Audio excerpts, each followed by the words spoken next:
What is better than hugs, kisses, flowers, and cards this Mother's Day? The truth and peace. Let me give you a little history of Mother's Day. As of today, we celebrate Mother's Day as a national holiday, which is commercialized to celebrate mothers throughout the United States.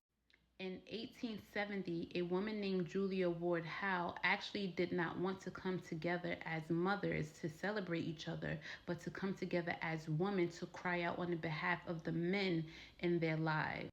Julia was not only a mother and a wife, but she was also a author, an activist, a pacifist, a poet, and as well as a woman who was helping the wounded soldiers on both sides of the American Civil War.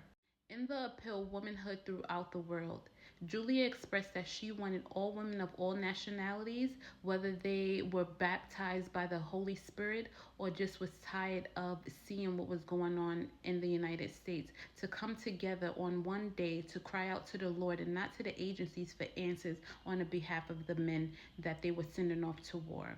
Julia spent 2 years spreading this message throughout the United States. However, the day never came to pass, but it was not a lost hope.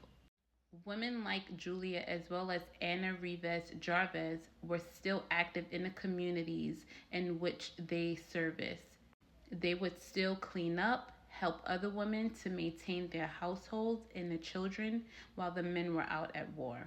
I mentioned Anna Jarvis because later on her daughter Ann Jarvis will now be the woman behind the reason why we celebrate Mother's Day today. May 1905, Anna Rivas Jarvis died, and her daughter Ann Jarvis decided that she would like to start a day in celebration of her mother, which would be named Mother's Day. Ann Jarvis thought that it would be great to celebrate mothers this day in regards to what she's seen her mother do within the communities during this period. In 1907, she will have the first gathering at a church, and then by 1914, President Woodrow Wilson will have passed a national holiday for Mother's Day.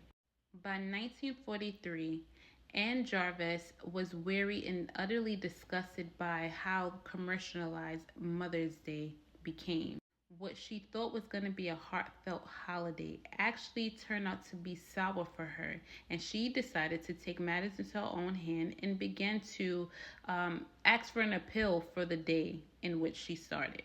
More than two sources state that when Ann Jarvis fell ill, that the companies, the florist and car companies, who were actually benefiting and profiting off of the Mother's Day holiday that she started, began to pay for her medical bills just to keep her in the hospital.